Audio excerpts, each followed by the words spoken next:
Meeting in order. Council meeting in order. And at this time, we will go right into our public hearing. This is a finance committee meeting, but we do have a public hearing before it. So at this time, we'll ask for any questions or concerns about the public hearing.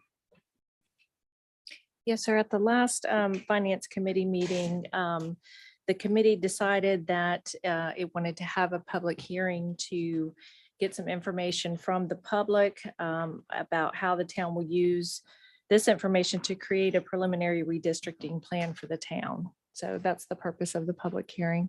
So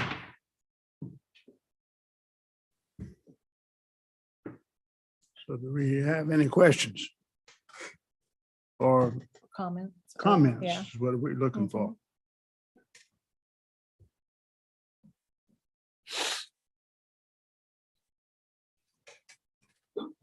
Good afternoon. My name is Shakita McDermott, and I just wanted to make a comment in regards to redistricting in the town of Somerville. I am a member of Delta Sigma Theta Sorority Incorporated, and we've been active in Dorchester County since chartering in 1998. Our goal is to improve and enrich the lives of local citizens and ensure that they are aware and knowledgeable of what changes are and may be happening in our town and in our county.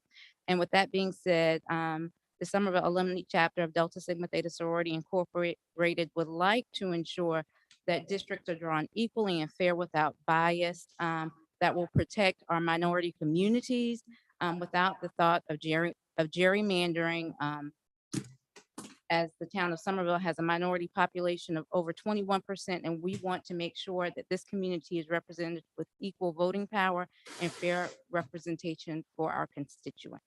Thank you. Thank you.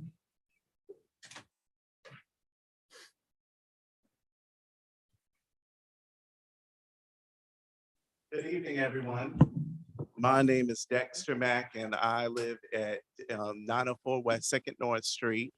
I am a part of the District 1 is my district. I am the president for the Somerville branch of the NAACP for Somerville.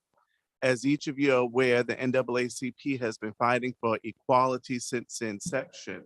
One of the main concerns centers on voter rights and voter disfranchisement.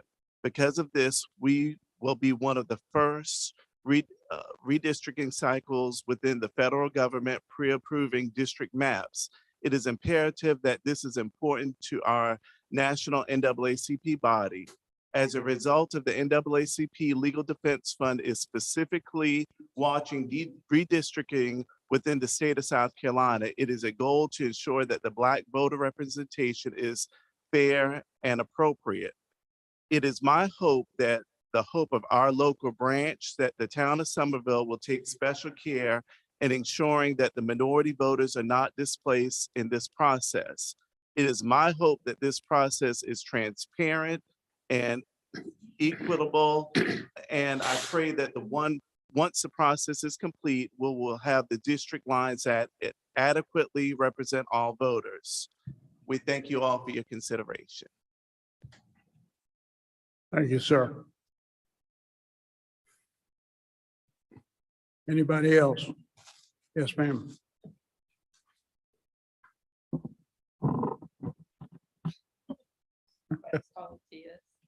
Anyway, thank you, Mayor, and thank you, Council. My name is Vicki Westberg. I'm the co-president for the Charleston Area League of Women Voters.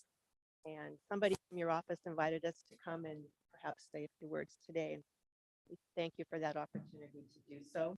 Before coming today, I did watch your March 7th Finance Committee meeting where there was a pretty detailed discussion about this process, and we came away from it very encouraged about your approach to the redistricting process and your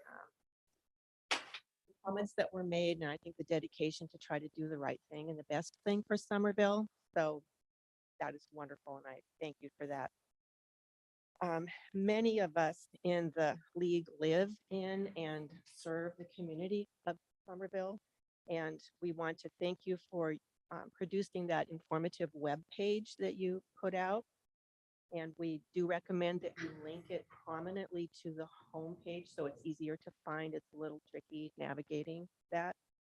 And we also recommend that you show your timeline, and once things get rolling, to submit 3 proposals so the public has something to comment on. Right now, it's all still in the we don't know anything phase. Secondly, we definitely applaud your commitment to transparency, as was evidenced in that March 7th meeting. Thank you for that. And we think you have a sincere effort to consider all of the public and professional recommendations that will be made for you as you work through this very sticky, complicated. You have my sympathies. It's a tough process.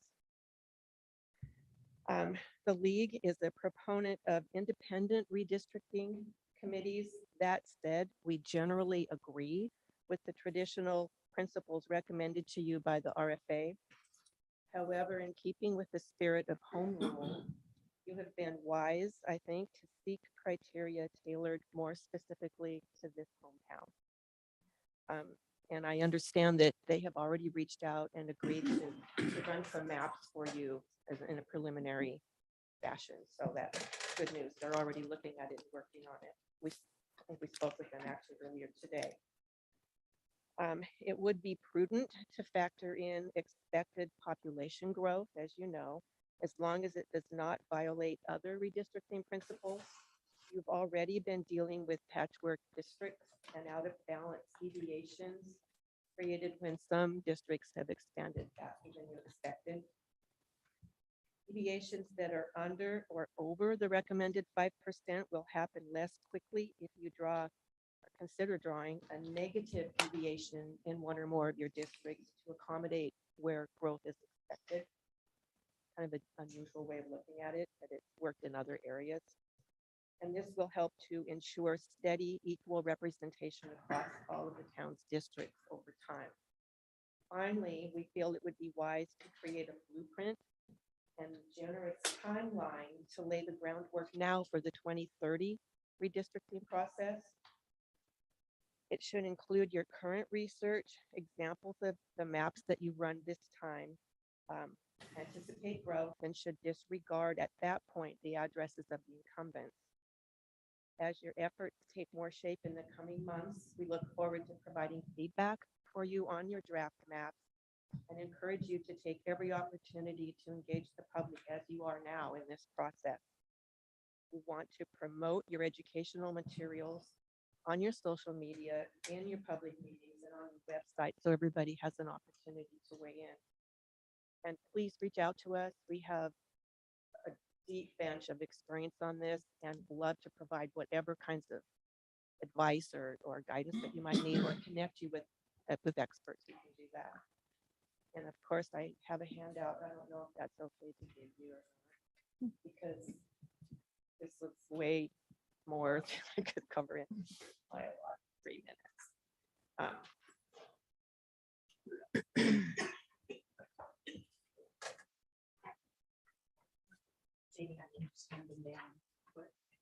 Oh, that was Yeah. cool. There you go. Thank Thank you so much. Thank you.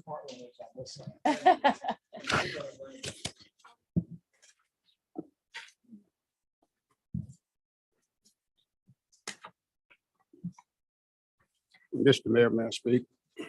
Yes, sir. Oh, Ladies and gentlemen, and all attendees, comment. certainly want to thank you all for coming. And Ms. Wetzel, I'm sorry to cut in. I'll give you get your chance. We are glad to see you here. One of the reasons that Somerville is so popular and Somerville is growing so much is because of the way we deal with one another as citizens, with respect, with dignity. And we make room and space for everyone who comes here to be participatory in our government and be a part of Somerville. So when we look at the recommendations here made by the RFA, they are right in line with the way Somerville has always been. When I first got on the school board, that was Somerville. And when I got on council, I found that Somerville was the same way. So if we want to continue to have a town where people feel good about one another and are happy to move here and feel that they have the quality of life that they can't have somewhere else, then I think we should stick to the guidelines here by the RFA. And so the council will take all of this into consideration, and the mayor, and we will probably look at some maps drawn by the League of Women Voters and the Somerville branch NAACP, and even the council may draw a map. But we will try to consolidate these things mentioned here into whatever map we finalize to make sure that Somerville will always be Somerville. Ms. Wetzel.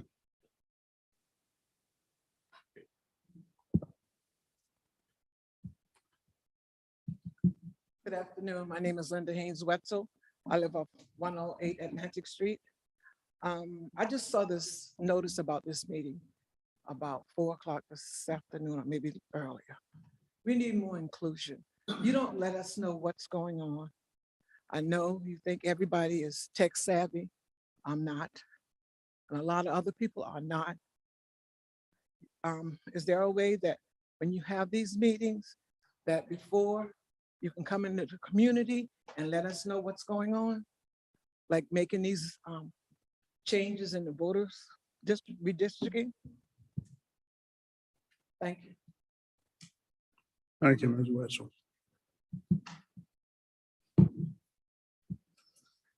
Anybody else?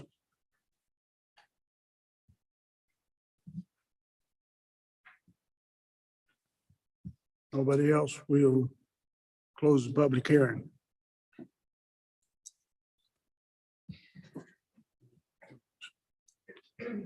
Okay, presentation of March 2020 financial report by Ms. Rhonda Moore, our Director of Finance. Good evening, Mr. Mayor, members of council. You had the March 22 financial report in front of you. The summary page shows we collected right at just under 2 million, 1.7 in March, brings our year to date just under 24 million. Year to date expenditures are 33 million. We spent 3.3 million in March of this year. We can go over the revenue in a little more detail. Property taxes, we are under budget by around $2 million on that. It looks like from my estimates, we may end the year $1.5 million under budget in that particular line item. It's hard to, there's a couple of things that I'm waiting on to come in. The license and permit fees, the total year to date is just under 5 million. We budgeted almost 15 million in that category. Business licenses we're in the big cycle of business licenses right now. So that is coming in during this month and next month. Municipal court fees year to date is 214. I think 2 months actually got booked in April, so that income item actually is above budget at this point. State revenues, we've collected year to date almost 3 million. We should be pretty close on that particular item at year end. Miscellaneous revenues, we're still under budget on that particular item. Some of those will come in, but I think we're gonna probably end the year a little bit under budget in that area. The transfers, we're taking in the money that the budget required from hat tax. Some of the other items will be booked, but waiting until the year end to see kind of where we are on some of those items. Impact fees. Impact fees, we collected 12,000 in the residential area and just under 2 in the commercial area. So year to date net impact fees is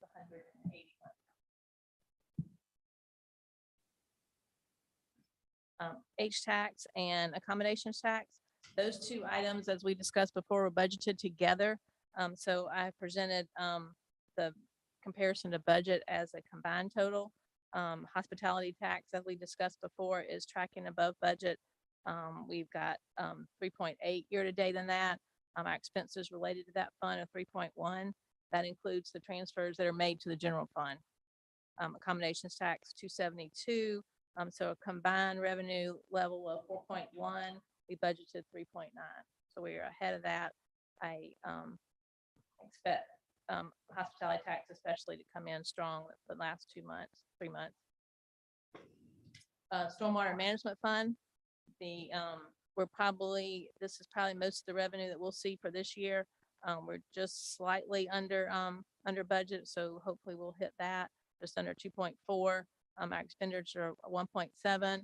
We had some big projects budgeted that are not going to come to pass, I don't believe, this year. So we're still revenues over expenditures by 675. Any questions? Comments? Thank you. Thank you, ma'am. Authorization to issue Glock 9mm service duty weapon to SPD Inspector Williams upon his retirement from the Somerville Police Department. Motion to approve. Second. Motion made to allow us to give this lie on his retirement. Motion made and seconded. Any discussion? If not, all in favor, signify by raising your right hand, voting aye. Aye. Opposed likewise, ayes carried. Approval to apply for an urban forestry master plan grant through the South Carolina Forestry Commission. There is a required 20% match and the total amount of the grant request is $75,000 and the request is from the planning department.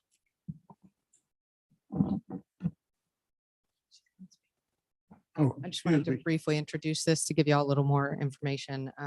So this is something that the South Carolina Forestry Commission is trying actually to encourage a couple of towns, cities in the state to pursue to provide some examples for the rest of the state in terms of urban forestry master plans. And we were chosen because we're known for our tree protection and for caring for our trees, but we've never actually had a true forestry master plan in place. And so based on the budget that I was able to kind of do a proposed budget for, the only cash that we would have to match would be $300. The rest of it would be managed by staff time and volunteer time that can count towards that 20% match. So basically we would get a $75,000 grant for $300 in cash. And then the rest is staff time, which if we did it ourselves, we would put in a whole lot more staff time than that. So the idea behind this is to create an even better plan to be able to get a better understanding of the town's, our own management need for our town-owned trees. And then also planning for short-term and long-term staffing and funding needs, developing risk management and hazard mitigation strategies, and also coming up with more plans to kind of advocate and advance the benefits of trees to our citizens as well. Mr. Mayor, I'd move that we authorize staff to apply for this grant and authorize the required 20% match should we be chosen. I'll second that, Mr. Mayor. Okay, motion made and seconded. Any discussion? Hearing none, all in favor signify by raising the right hand, voting aye. Aye. Thank you, Mayor and Council. Opposed? Ayes carry. Authorization to renew contract with Trident Security with hourly rate increase. Good evening, Mr. Mayor and council members. Trident Security is our current contractor for providing the 3 security guards here in the town hall complex.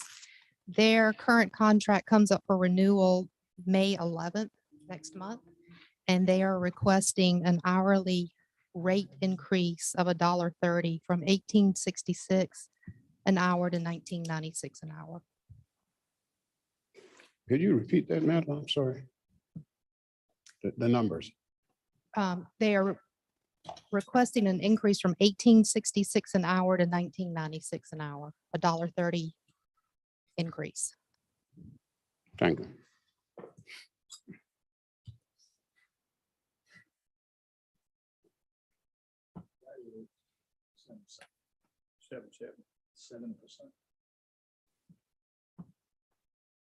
A motion? I have a question. Is there a proposed written contract? Or is this just it's just a request for us to authorize the change in the hourly rate? It's just a request to change the hourly rate. Everything else in the contract would stay the same. We would sign a new contract with just that one change. And the existing contract was drafted by our corporation counsel? No, it was drafted by the vendor 4 years ago and we made changes to it, edits to it. And last year, Corporation Council made additional edits to it.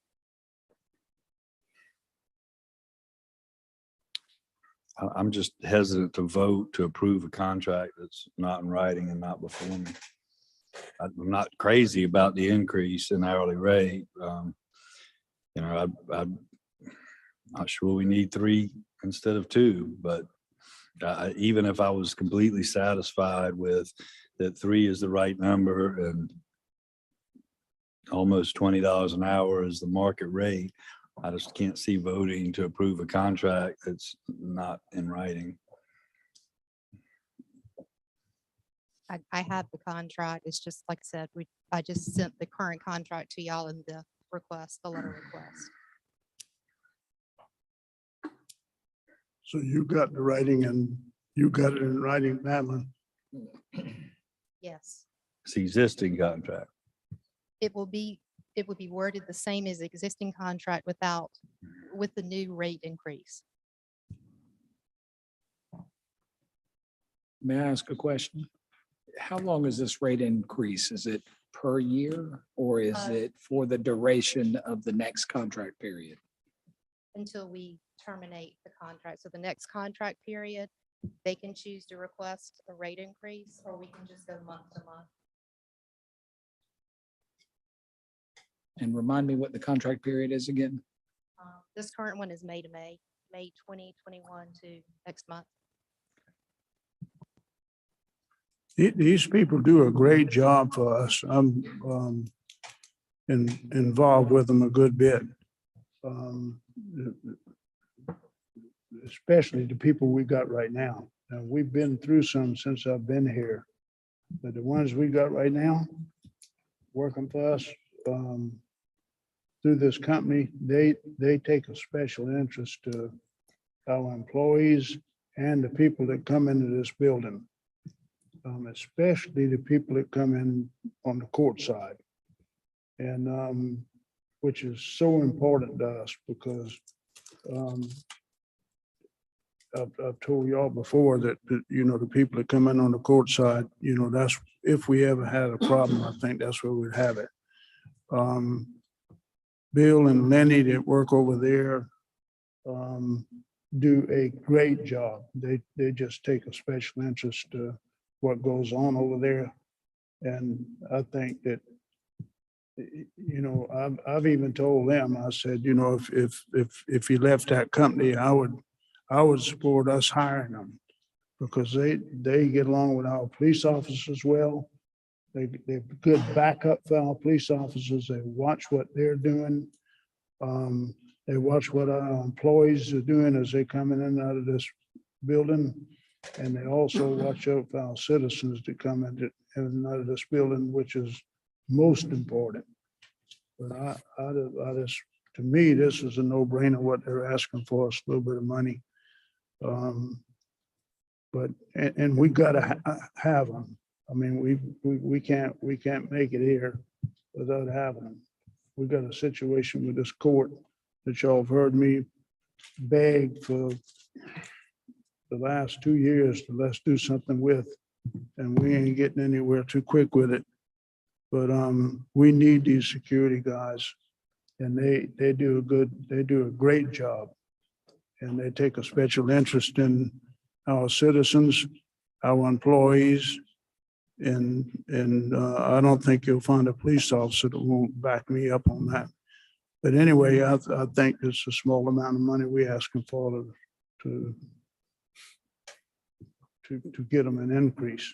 Now, how much they get out of that increase, I don't know. This is the company that's probably asking, right, Madeline? Right. I don't know exactly how much each guard is paid. Yeah. This is the hourly rate we pay the company. It's typically 50%.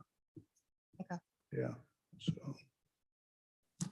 I mean, we would be better off if we like the 2 or 3 we have now, we'd be better off contracting directly with them. Trident Security can fire them tomorrow. I just can't vote on it. I mean, so the hourly rate you anticipate to change, and then I guess the term, you would just change the term from May 21 to 22 to change it to May 22 to May 23. Or do you anticipate any other changes in this? No, sir. They are very pleased with the working environment their staff is in, and have expressed a lot of gratitude to the town of Somerville for the way their employees are treated.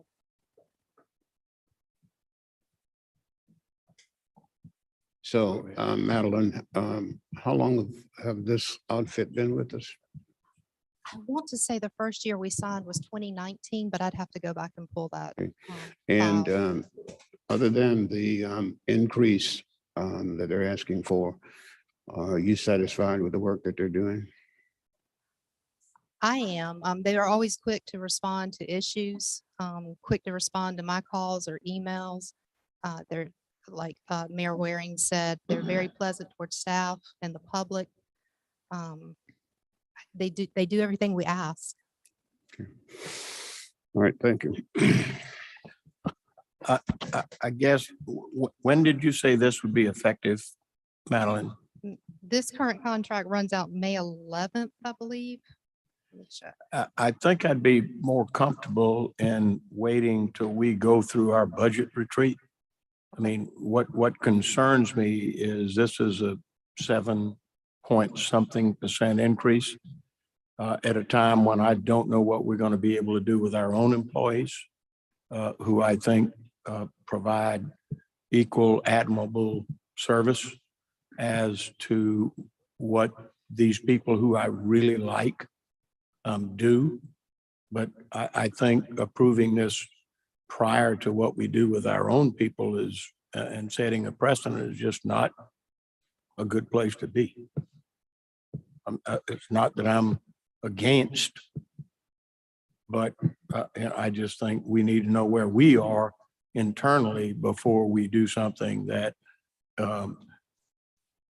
sets what I would see as something our employees look at and say, well, we've got these good employees that we're contracting out, and we're going to give them a 7-point whatever increase and set an expectation that's probably not realistic.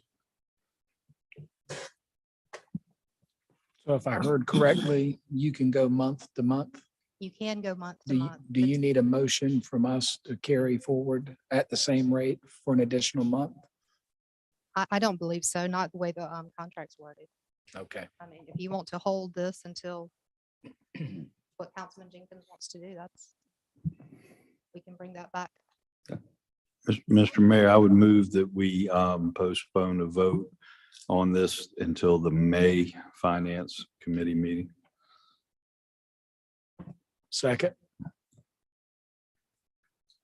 And I would just say that, I understand that Corporation Council on the original contract or the current contract, the Corporation Council has provided some edits. But I just, as a general rule, I think that, if we're a entity with a $40 million budget and a legal staff, that we shouldn't, as a rule, shouldn't just go around signing contracts that vendors provide for us. They should be signing our contracts. Okay, we got a motion. We got a second? Yes, you've got a We second. got a motion, a second. Any more discussion? If not, all in favor, signify by raising your right hand. Vote aye. Aye. Opposed, likewise. Vote no. Okay. Move on to the next thing. Discussion of proposed business incubator program. Yeah, Mr. Mayor, I was the one that asked to put this on the agenda tonight, and I think that many of us have questions about this incubator program, and so Mr. Lyle is going to be here tonight to answer some of those questions. Thank you for coming. I would just say, I'm not sure that this concept has even been introduced to the public. I know it's been discussed as a potential contractual matter in executive session, and I'm not going to ask you to share any contract negotiations or anything like that, because I think that is for a good reason. More appropriate for an executive session, but I think it would be important before you entertain our questions to just sort of introduce the concept of what a retail business incubator in downtown Somerville would do. The concept is really similar to what you've heard from other places called co-working. Really, there are several different elements to the service. Retail incubator space would be one. Traditional co-working would be another. Maker space, which is typically an area that's outfitted with production equipment like 3D printers, laser etchers, things of that nature. The idea behind co-working and retail incubation is simply to provide entrepreneurs in our community with the opportunity to take small scale risks. It also creates a retail pipeline for us if we were to enact it, so that as we see vacancies happening, not just in the downtown and historic district area, but right now we've got about 25 to 30 vacant commercial properties across town. This would provide a pipeline for filling those currently vacant areas with retail and other type of business. But it also provides an opportunity for us to bring people, say, out of their homes, their spare bedrooms, their garages, into spaces where they can work with like-minded individuals. So it's not only a retail pipeline, it's also a professional services pipeline. This particular model that we're looking at would also include a tech center, would also include a meeting and conference space, not only for our area nonprofits, but also for whoever operates it, to do something like a small business boot camp, so that we're able to train entrepreneurs in ways to effectively run businesses, provide a better opportunity for them to be successful once they are out on their own. The retail incubation would simply provide probably 4 spots for people who have retail concepts to be able to test those concepts in a kind of a controlled environment where they're not taking a large capital risk. They are taking some capital risk because they are paying for the space.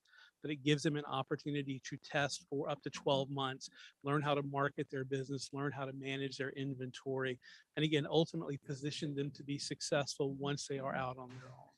From a retail standpoint, they would have no more than 12 months to exist in that co-working, that retail incubation space before they were given the opportunity to leave the nest and find something on their own.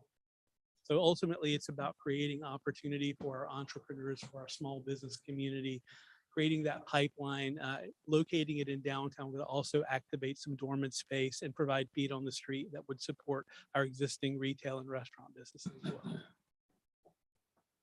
Thank you, Mike. Would this be for people that are just starting up that have an idea of a retail business, or people that have already have something in place? Typically, it's going to reach out primarily to our entrepreneur community. It's really part of a long-term plan to build an entrepreneur ecosystem in Somerville that encourages the development of small businesses, encourages kind of the collision environment, to borrow a phrase from our friends over at the Charleston Digital Corridor. The emphasis that they place on the work that they do certainly is about business development, but it's also about creating collision between like-minded entrepreneurs and creating an opportunity for them to learn from one another, to encourage one another. So it's primarily aimed at entrepreneurs. It could certainly be something that someone who has an existing business might take advantage of if they wanted to, let's say, expand a product line, or if they wanted to explore different opportunities in the retail arena. Mr. Lyles. I'm not opposed to with the business incubator, but I think it needs to be, you need to reach out to include, be more inclusive, to include minorities who may have had a tough time getting a business started here in Somerville. I think we would accomplish more if we were more egalitarian in the view. Now, one of the questions I had in mind when Kim and I talked about it was, I mean, how will you notify these prospective business people that they have an opportunity to do this? Are you going to publish something on the internet or in the newspaper or something, letting them know that we have this business incubator opportunity, and we would encourage minorities to apply? How would you handle that? I think all of the above. Certainly, we would look to our friends in the media to help us publicize, whether that's newspaper, television, flyers across the community, to churches and other nonprofit organizations as well. Ultimately, the decisions about space would be made by whoever operates, whether that's the town or whether that's a private entity, whoever operates that facility. So we would certainly try to publicize that as far and as wide as we possibly could to make sure that all of our residents in Somerville are aware. And these businesses would have to have a business license with the town, wouldn't they? They would. So they would meet all the requirements of any regular operating business, except that you're trying to give them a leg up to grow their business a little faster or better. Correct. And give them some mentoring and that sort of thing, and provide a space. So the Century 21 building there that the town is considering, that you're asking the town to let you use to get this started, how many businesses would you be able to accommodate there? The initial pro forma that we put together suggested we would probably do 4 retail incubators. We would have up to 25 dedicated and open desk spaces. We'd have makerspace members and tech center members, probably 15 to 20 initially, but that certainly can grow. That's a membership-based element, so there'd be a monthly fee attached to that. And that's, using approximately 4,000 square feet to do all of that. And would they have to pay some stipend for rent or? Yes, they would be charged monthly rent. It's typically going to be less for them than if they were to go out and rent a retail space on their own, which is sort of the point of it. We're going to give you the opportunity to take low risk, moderate risk. You're not going to have to go out and sign a 12-month lease on a retail space, not knowing whether you're going to survive that 12 months or not. It's a great opportunity to learn your trade. It's a great opportunity to test some ideas, to get wise, and to then be able at the end of that 12 months to either launch into an existing retail or other commercial space, or to go back to the drawing board and reconfigure. And I think that what you just stated, Michael, is what's really appealing about this to me, is that I've represented folks who maybe weren't professional entrepreneurs, and maybe we'll have some of those, some really experienced entrepreneurs who are just testing a concept, a new concept, but I can't tell you the number, and it's really kind of heartbreaking sometimes, the folks that get into starting their own business. They've saved up, they've saved up tens, if not $100,000 to start their business, and they just they think they found a retail spot that's going to be perfect for them. It's not perfect for them. They really can't. Their business model really doesn't support the rent they're paying, and they're lucky if they only got locked into a 12-month lease. I would say 36 months is probably more like it. And so when the business fails, they're actually looking at possibly, unless the landlord's able to relet, they're looking at paying, and I've seen it happen, paying rent for a year or more after their business is folded. So I just think this is a fantastic opportunity for people who have worked their whole lives, or at least worked for a long time, to try to start a business. And we would be giving them the opportunity to start a retail business in downtown Somerville, that, as you said, that they'd have to leave the nest, and hopefully, if it's a successful business concept, they won't go far. They'll leave the nest to go to vacant retail space here in our downtown corridor. That is certainly, I think, one of the big hopes that we've got. Obviously there is retail and commercial space really available across town. So for some, the data may show that their business model may be more effective in a different area of town, just based on demographics and the opportunities that exist in Oak Brook or Brownsville or North Main District. But that's ultimately, that'll be up to them to figure out. We'll certainly help them in any way that we can crunch those numbers. Michael, you mentioned training. Who's doing this training? We would enlist partners like the South Carolina Small Business Development Center, the Small Business Administration, folks from the Climb Fund, who are a community development financial institution. We'd really actually take two separate approaches. One would be kind of a monthly build your own business, where we brought in experts in areas like human resources and communications and marketing, branding, and there were opportunities for the folks who lived in that building to participate in those classes as they're interested. But several times a year, we'd like to do a small business and entrepreneur boot camp that brings in those SBDC and SBA and Women's Business Center and other resources to help you get started. If you've got an idea and nowhere else to start, you need help. And what we want to do is put you through this probably 3 or 4 week long boot camp with these partners and these resources. My guess is we probably do that 4 to 5 times a year. And you mentioned 12-month maximum. I think the first time you introduced it, it was a shorter period. They would have 6 months, and ultimately, as a retail incubator, you could do 2 6-month windows, up to 2 6-month windows. But the initial agreement would be for 6 months. Okay. And so I'm assuming that these like boot camp management places that are coming in to talk, they're going to charge a fee, and then each of the retail businesses would pay for that. Most of those actually don't. Small Business Development Center, Small Business Administration, and Women's Business Center offer their services typically for free. And so that's what's appealing to us, is that's an area where we can offer access to expertise at little or no charge. Now, the monthly build your own business is where we're bringing in experts in these other areas. Those would likely be fee-based. Okay.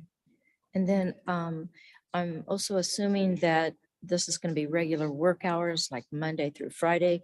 It would be open and people would be able to come in to look at some of these places that are, I mean, if it's retail, say someone's makes their own soap. Okay. So they could have it set up so people could walk in to buy it, or are they just learning? No, that's exactly the plan. We want them to have retail sales floor space, because part of the learning curve for them is learning how to operate a business, how to turn your inventory over, how to price, how to do all, create sales and discounts, things of that nature. So it's a working, functioning space. They're going to charge market rate for whatever that they have to sell. And they'll have 6 months or 12 months to do that. We're actually intends on creating a couple of premium spaces that would be up near the windows along West Richardson Avenue. So in addition to that, we'd have up to 25 desk spaces. A portion of them would be dedicated and there'd be a larger monthly charge for that. Others would be open kind of an as available. And if you come in and you need a desk for a day, or you need a desk for 2 days a week or 3 days a month, there'd be a fee for that. Mr. Lyle, so as Economic Development Director, you just told us we have 25 to 30 vacancies Yes, in sir. commercial space. So the hope is that these folks build a relationship with Somerville, develop their product, and at the end, we get those vacancies down Exactly. and we generate a great deal of revenue that hopefully can diversify our tax base and take the pain off of our homeowners and residents, That's correct? the goal. That's Okay. the goal. And would it be possible that some of our owners of some of these spots in town that perhaps are not taking care of their buildings, or they're having problems renting out because they have a problem, a leaking problem, and but they're just not fixing it? Is it perhaps that some of these owners can be included in this program so they can learn how to be a better landlord, I guess you'd say? I think we could certainly explore that possibility. And that may be one of the things that we're able to use the conference and meeting space for. Let me ask you this, Michael. These will be small businesses and they'll have a business license with the town. And they'll be operating a small retail shop under your tutelage or dream or whatever. They're going to be required to have insurance and bonding and that sort of thing. Yes, sir. Actually, one of the things that we have discussed in terms of applications for the retail space is there would need to be a certain amount of money in the bank. There would need to be a certain amount of insurance that was provided. And obviously, the town as the building owner would have to have some coverage under whatever liability or other policies. That brings up the second question. This is people that are trying to get the businesses going. Ultimately, that'll grow to be a big business and maybe hire employees and boost the economies of Somerville. You mentioned Climb a minute ago. I happen to know what that is. It's to help small businesses get funding. Sure. So if you see that some of these businesses that you're trying to help have a funding problem, are you going to make that stuff like that available to them so they can apply for it? Yes, that's actually part of what I do right now in my community office hours. We have a couple of places that we refer people who are looking to start a business and who need help building their capital stack. The Climb Fund for maybe folks who aren't able to do traditional banking, and then the Council of Governments revolving loan fund for established businesses that can meet the criteria. So yeah, those are the types of resources. It's really, I think one of the things that we don't talk a lot about is the wraparound services, which would include not only our helping them access information about financing and building that capital stack, but access to experts in other operational areas such as liability insurance, such as human resources and personnel. So that's definitely a part of the concept for us. Is that Yeah, wraparound the reason I service. mentioned that because liability insurance can be expensive. Could have someone with a great idea and a great product, but they might need some kind of loan through Council of Governments or something to help them. You know, Yeah, that's definitely prove their product. You know. That's definitely a part of what we're thinking. We want to make sure that we're giving these entrepreneurs and small businesses every opportunity to be successful, because ultimately they will be the pipeline that Mr. Touchberry's point fills those vacancies that we have right now. Thank you. And Mr. Lyle, now, do you already have some type of application put together for people that may be interested in this? We do not yet. We do Okay. not yet. That's Because something I we're think that working would on. be beneficial for us to see also.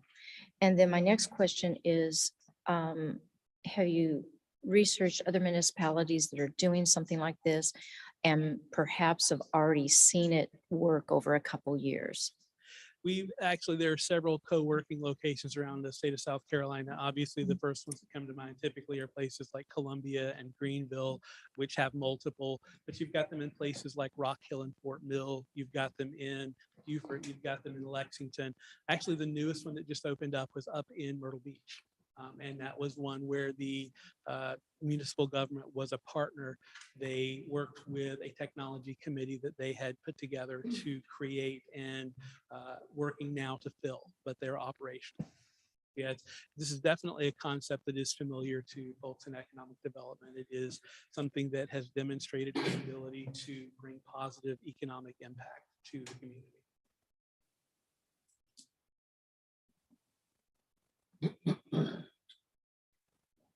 One other little thing that we talked about this, but we're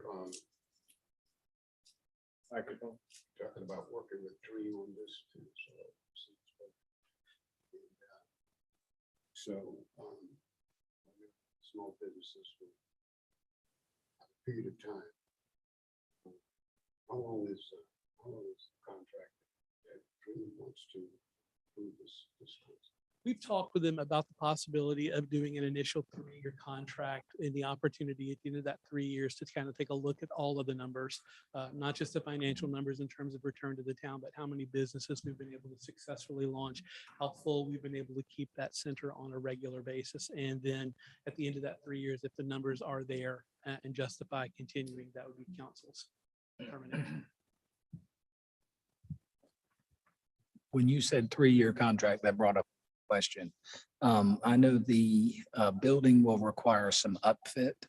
Are you aware of any funding sources for that upfit work for an initiative such as this, whether through the Council of Governments or other areas? We could certainly explore the opportunity with the Council of Governments. The other particular funding source that we've looked at initially is American Rescue Plan funding. This would qualify under the addressing the negative impacts of the pandemic. This is what we consider a catalytic economic development project, and those are eligible expenditures of those funds. So that is something that could be considered by council, but there, the COG is certainly another opportunity for us to explore redevelopment. But Michael, not to shortcut that, but American Rescue Funds are available for anything. So this included amongst a bunch of other things. I think, I don't want to speak for my fellow councilman, but I think we're looking for things that may help fund this outside of revenue that comes into through the town of Somerville. We'll have those conversations with the Department of Commerce to see what kind of grant programs they offer as well. We'll talk to our colleagues at SBA. Okay, that Some likely potential funding sources. and I guess the only other thing, I mean, listen, I went to a talk on this, or a presentation on this when I was at the Municipal Association meeting. What Savannah was doing, it's been wildly successful for them. They're a bit bigger city and they've got a little bit different structure on it, but it's been great. And, I think for us, what another aspect of it we need to make sure of is that the particular piece of property that we're looking at using for this, we make sure that we don't have another need of use for before we take that step. But other than that, I mean, I think it's a great plan. So I'm very positive about it. One more question. You've answered, I think, a lot of our questions tonight, but if this is something that we decide to do in the future, have you done the research on the repairs in that building?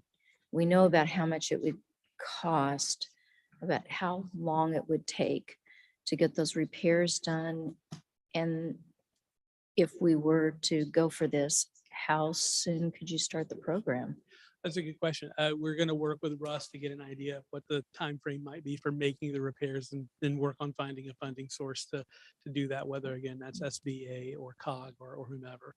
Our hope would certainly be that if we're able to do this and find the funding, we could have it ready to go by the beginning of 2023. And that may be a bit of an ambitious timeline. I don't know what kind of face Russ is making behind me, but but that's where we're talking about right now. Well, thank you. Thank you.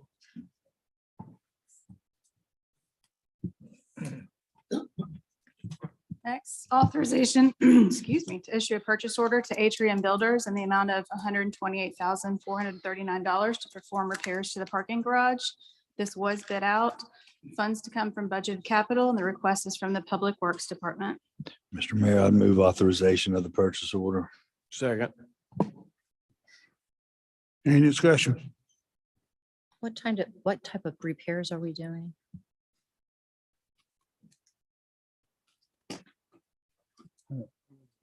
Doing some preparing to some concrete spalling over the stairwells and also replacing some joint seals in the parking deck on each level.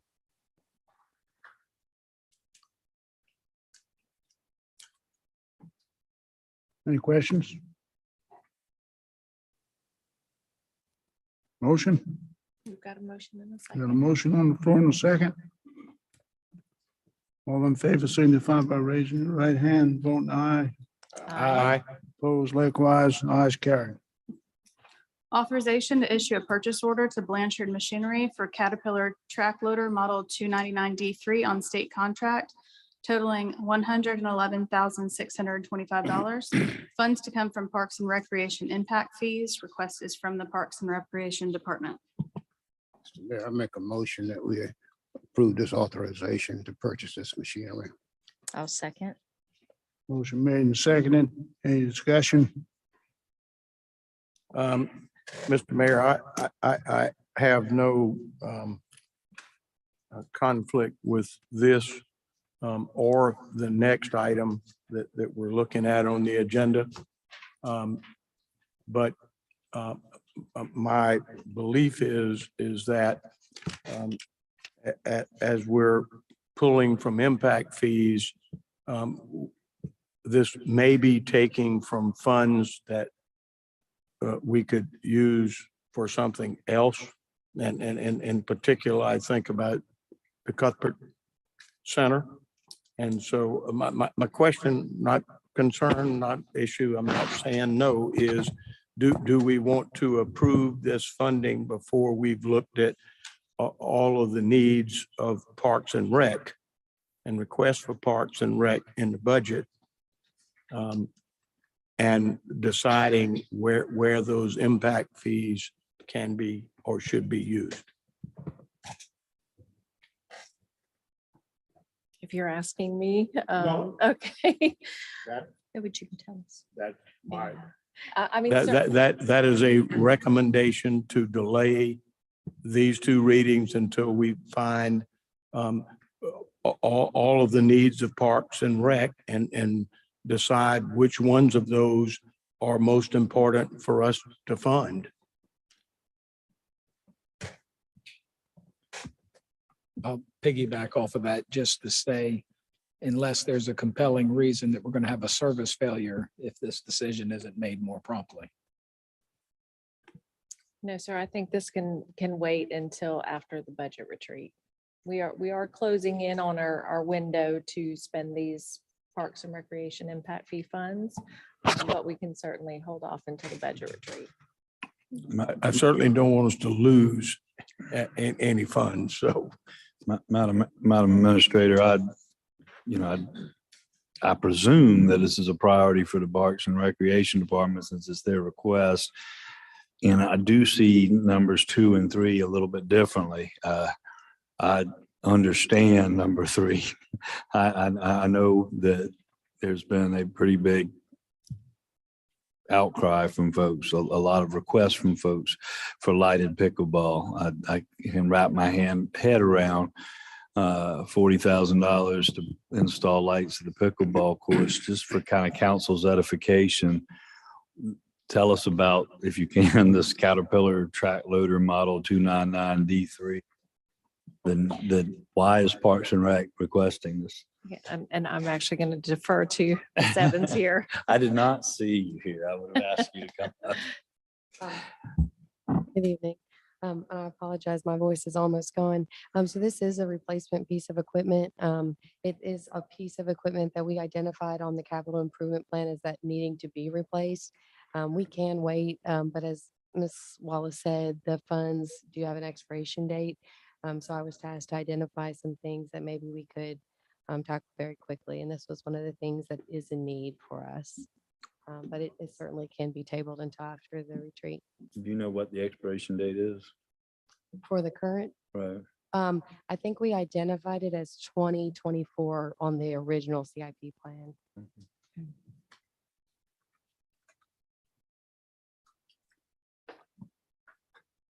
And I will say for the lights, at least it's staying lighter, a lot later now, I was waiting. up until the end of So we're gonna put. summer. Speaking, I'm sorry.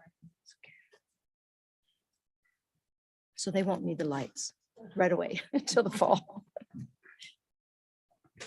Well, we're on number 2 and there's a motion and a second.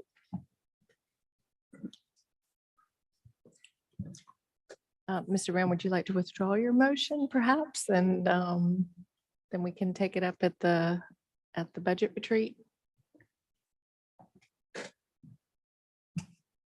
You, Kimmel made a motion and I seconded. Do you want to withdraw your motion, Kim? Oh, I had it just the opposite. Oh, did I make the motion? I had written down, Mr. Brown made the motion, seconded by Ms. Carton Schmidt. What did you have? Okay. What you gonna do? Well, if there's a motion on the floor, I just prefer to go ahead and vote on it now. Unless it's defeated.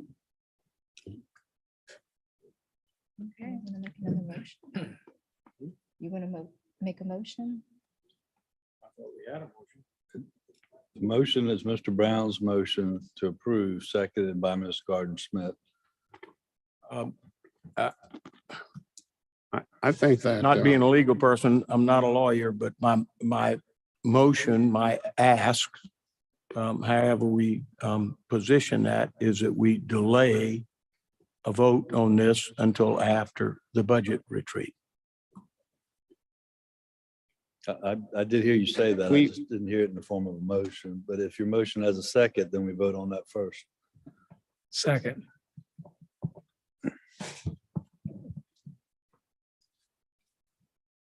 Did we take a vote on the first motion? No, On the second one. we haven't voted on anything yet. I don't know what the first motion is. You have a motion on the floor, the second, to purchase the item.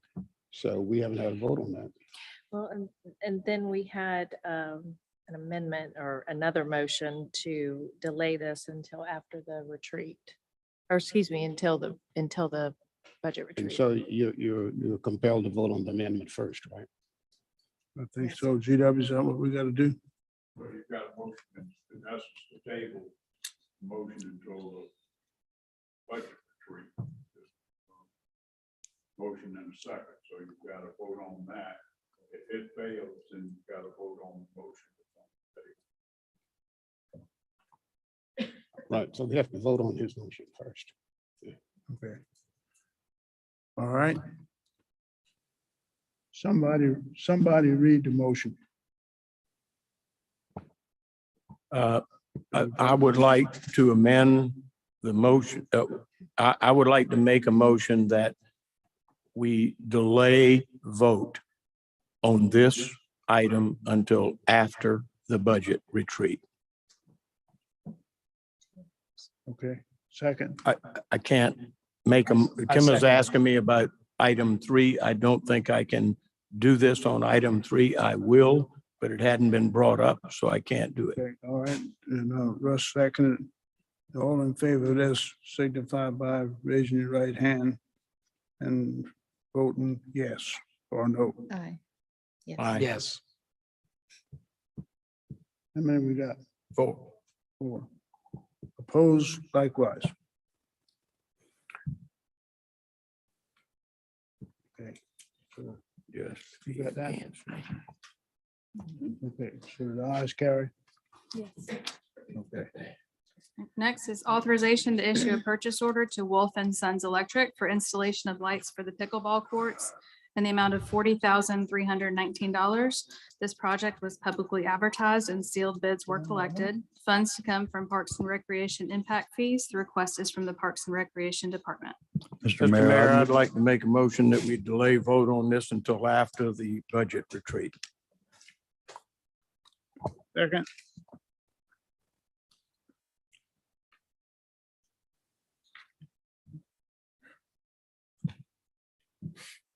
Did we get a second on Terry's motion?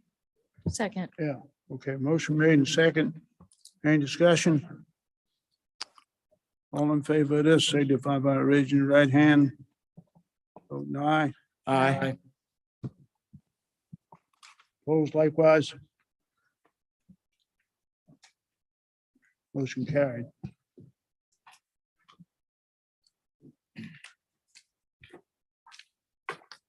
That now. Next we have. Oh, let me give you this one. Is this for Executive legal session. advice? Okay.